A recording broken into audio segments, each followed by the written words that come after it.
Have you ever wondered why you feel like you're just skimming the surface of your own life?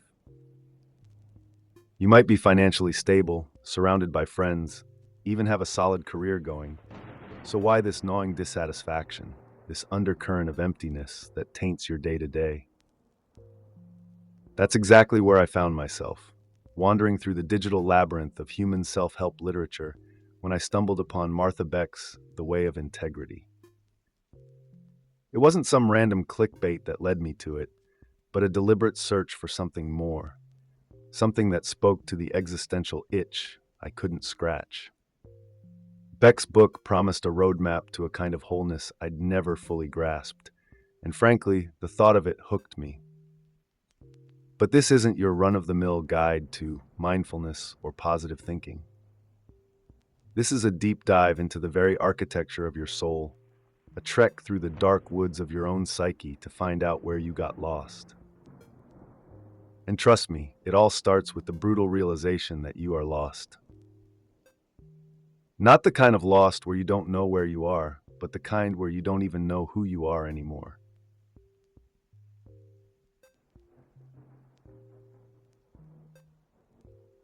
Beck doesn't sugarcoat it.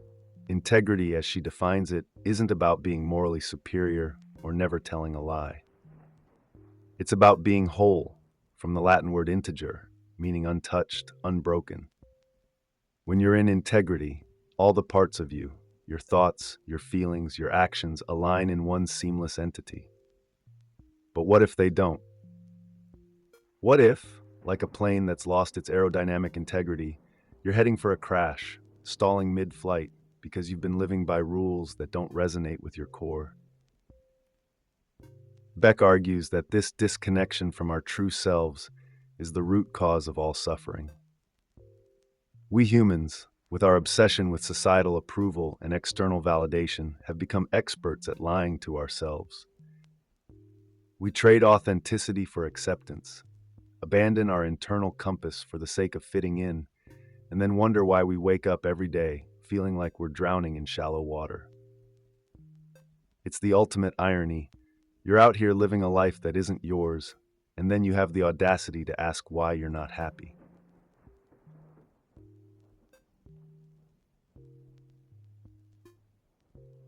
So here's where Beck takes a page out of Dante's Divine Comedy, literally. She uses Dante's journey through the Inferno, Purgatory, and Paradise as a metaphor for the stages of returning to integrity.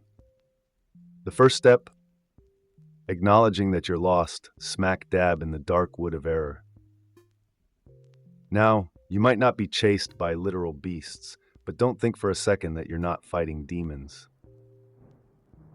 We're talking neediness, panic, depression, those hungry wolves that lurk just outside the edge of your consciousness, ready to pounce the moment you stray from the path.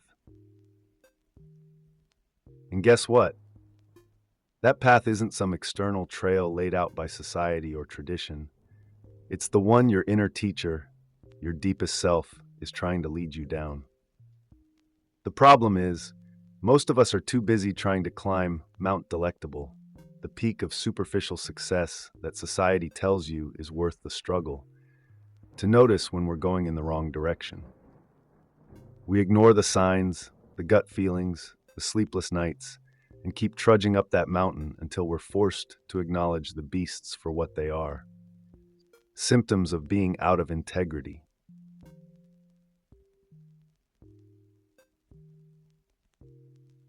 But here's the kicker.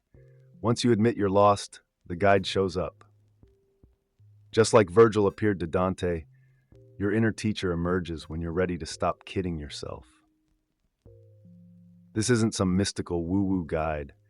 It could be a book, a podcast, hell, maybe even a therapy session that jolts you awake. But the most important lesson your guide will teach you is this. The answers aren't out there, they're within. Your body, your mind, they know when you're hearing the truth. There's a relaxation, a sense of clarity that washes over you when something resonates at the deepest level of your being. Beck nails it here. Integrity isn't something you find. It's something you uncover, something that's always been there but buried under layers of bullshit. But beware, Because the moment you start tuning into your inner teacher, you'll have to confront some ugly truths. Like Dante passing through the gate of hell inscribed with, "Abandon all hope, ye who enter here," you'll need to abandon the cowardice that's kept you clinging to your illusions. The process is brutal, raw, and unforgiving, but it's the only way out of the dark woods.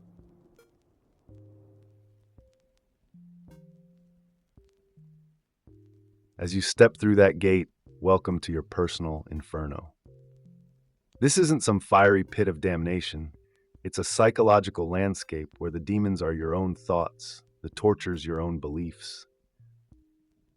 Beck tells us that suffering isn't mandatory.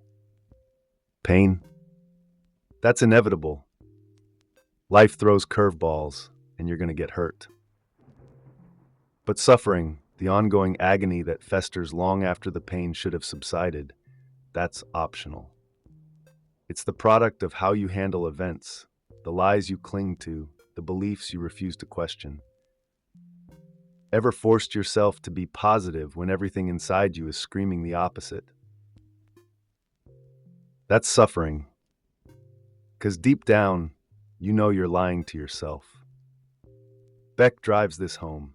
It's not the so-called negative thoughts that ruin you, but the lies you layer on top to avoid facing the truth.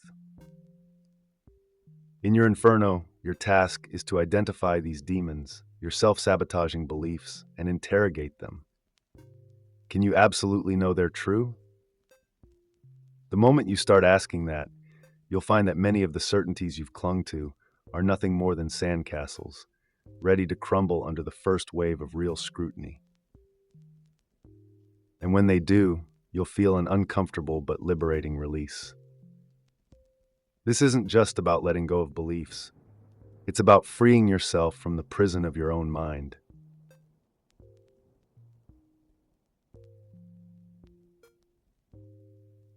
Here's where it gets even more uncomfortable. As you descend deeper into your inferno, you'll encounter the worst demons of all, the liars. Beck doesn't mince words here. Lying is like being frozen in ice, paralyzing and isolating. Whether you're lying to yourself or others, each lie is a tiny betrayal that chips away at your integrity. The ultimate lie? That you're alone in this world, disconnected from others, from the universe. Dante's encounter with Lucifer at the center of hell is Beck's metaphor for this core lie. Lucifer, thrashing in the frozen lake, represents the soul trapped in its own deceit, unable to move, unable to feel warmth or connection. The only way out? Face the lie head on, descend deeper until you reach the very bottom, where the lie is exposed for what it is, an illusion. When Dante and Virgil descend onto Lucifer's body, they keep going until suddenly they're ascending. The descent into your darkest fears, your most painful truths, is the only way to start climbing back up. And the moment you do, you realize that you're not alone, that you never were. It's the end of self-betrayal, the point where you stop believing things about yourself that aren't true, and begin to accept that you're infinitely worthy, infinitely loved.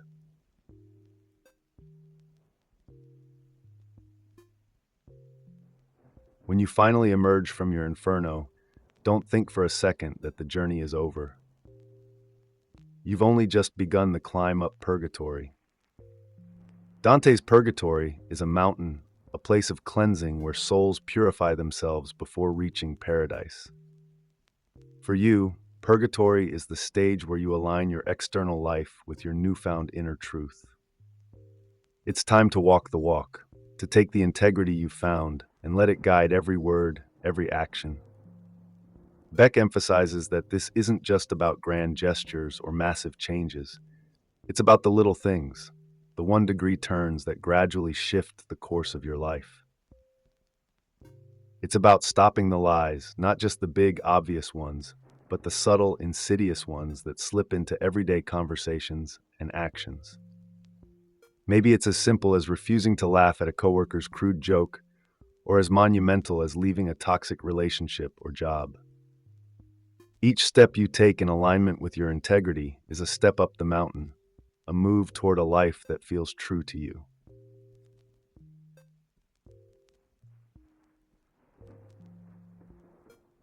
But don't be fooled. This climb isn't easy. As you begin to change, you'll face resistance. Some of it will come from others, those who liked you better when you were predictable, when you played by the same tired rules. But the hardest resistance comes from within. You'll miss your old life, the comfort of your familiar misery, the ease of living a lie. Beck urges you to give yourself time to mourn the loss of that life, but then to keep climbing. Because the freedom you're moving toward is worth every painful step. And as you climb, you'll start to see the world differently. The same situations that once seemed overwhelming will now appear as challenges, not threats. The people you once saw as adversaries will become your teachers, and the obstacles your opportunities for growth. This shift isn't just in your mind, it's a rewiring of your entire being, a gradual but profound transformation where the old patterns lose their grip and new, empowering ones take root. This is the essence of DIY brain surgery, consciously choosing new behaviors, new thoughts, and repeating them until they become your new normal.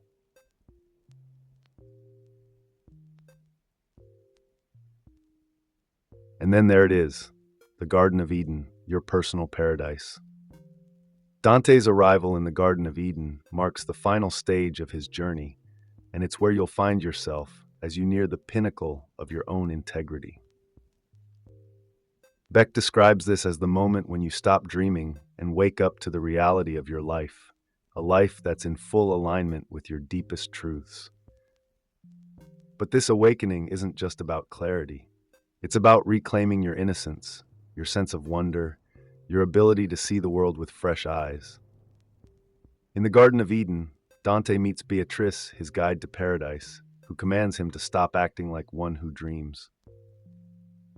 Beck uses this as a metaphor for fully inhabiting your life, for being present, awake, and engaged in every moment. You might not have magical rivers to cleanse you of your past mistakes, but you do have the power of forgiveness. Forgive yourself for the times you strayed from your integrity, and then acknowledge all the times you've stayed true. This balance of self-compassion and self-awareness is what allows you to move forward with a clean slate, ready to fully embrace the life you've worked so hard to create.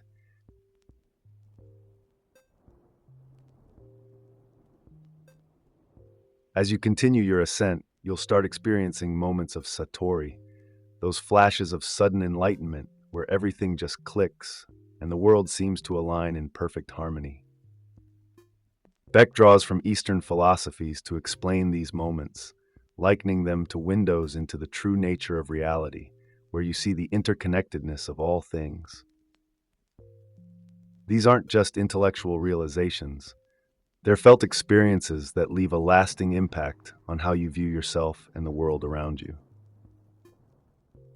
And while some might experience these as singular, life-changing events, for most of us, they come in smaller, more frequent doses, gradually transforming our worldview. It's these moments of Satori that drive home the realization that you are part of something much larger than yourself, that your integrity isn't just a personal matter, but a cosmic one. Everything you do, every choice you make, ripples out into the universe, affecting everything and everyone around you.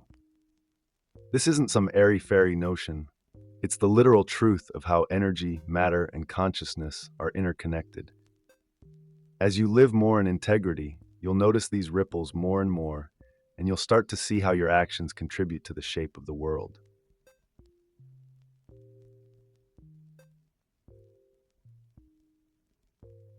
At the peak of Dante's journey, he realizes that the entire universe is driven by love, that love is the force that binds everything together. Beck takes this revelation and expands on it, arguing that as you approach complete integrity, you too will come to understand that love, true, unconditional love, is at the heart of everything. This isn't the sentimental, hallmark version of love, but a profound sense of connection, and unity with all that is. When you reach this level of integrity, you become a force for good in the world, not because you're trying to be, but because it's simply who you are. Your life becomes an expression of love, and in this state, you're naturally drawn to help others, to contribute to the greater good, to be the change you wish to see in the world. It sounds like a cliche, but as Beck points out, the reason it's a cliche is that it's true. When you're living in integrity, everything else falls into place. Your relationships, your work, your health, they all improve because you're no longer at war with yourself. You're no longer trying to fit into a mold that was never meant for you. Instead, you're living your life as the fullest, truest expression of who you are.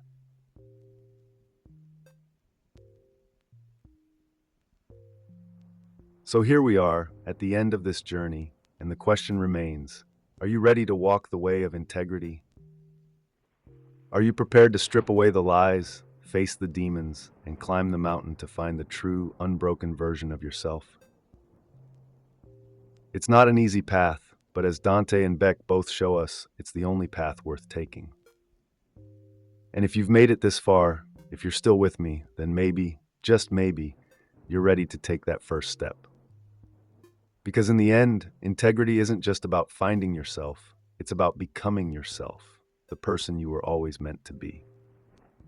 And that, my friends, is the true way to happiness, fulfillment, and a life well lived. Thank you for joining me on this exploration of the way of integrity. Until next time, stay true to yourself and keep climbing.